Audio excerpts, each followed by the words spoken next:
ગુજરાતના મુખ્યમંત્રીની હાજરીમાં વિસાવદર ભેસાણ વિધાનસભાના ભાજપના ઉમેદવાર જેમના માટે અનેક લોકો કહે છે કે ફ્રોડ છે, એમણે ફરીવાર એક જાહેર ફ્રોડ કર્યો છે અને બંધારણીય હોદ્દા ઉપર બેઠેલા મુખ્યમંત્રીની હાજરીમાં કહેવાયું છે અને મુખ્યમંત્રી મૌન રહ્યા છે.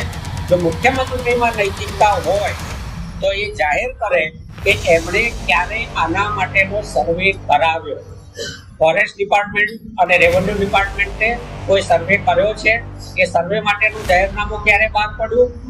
એ સર્વે MOEF ને ક્યારે મોકલવામાં આવ્યો? MOEF એ ક્યારે મંજૂરી કરી, કઈ તારીખે આપી? MOEF એ સુપ્રીમ કોર્ટની મંજૂરી માટે ક્યારે પરવાનગી માંગી? સુપ્રીમ કોર્ટે ક્યારે મંજૂરીનો હુકમ કર્યો?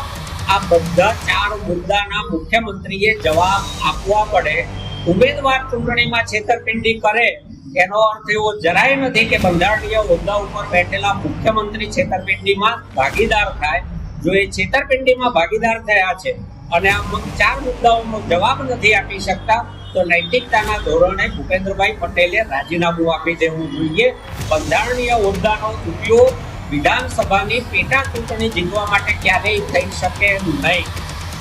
કિરીટભાઈના ફોર્મમાં 2 વાંધા હતા. પહેલું કે ચૂંટણીના ફોર્મની સાથે જે એફિડેવિટ રજૂ કરવાનું હોય છે એ એફિડેવિટનું ચૂંટણી પંચનું એક ફોર્મેટ ફિક્સ છે.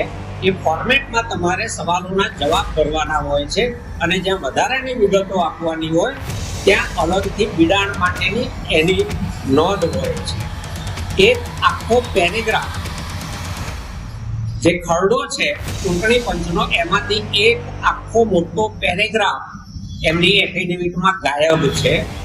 એટલે એમણે ઇરાદાપૂર્વક કોઈ હકીકતો છુપાવી છે. બીજું એક કોલમ છે કે જેમાં એમણે હા અથવા નામાં જવાબ આપવાનો હોય છે. ત્યાં એમણે લાગુ પડતું નથી એવું લખ્યું છે. જો હા હોય તો એની વિગતો આપવાની હોય છે અને ના હોય તો માત્ર ના લખવાનું હોય છે.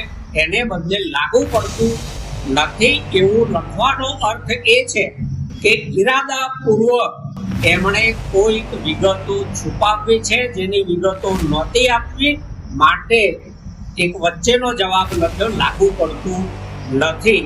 આ બંને બાબતો એવી છે કે જેમાં કોઈ પણ ઉમેદવારનું ફોર્મ રદ થઈ શકે અને ચૂંટણીના કાયદા પ્રમાણે તમે ઇરાદાપૂર્વક કોઈ હકીકતો છુપાવો છો તો એ કોર્ટમાં પડકારી શકાય છે.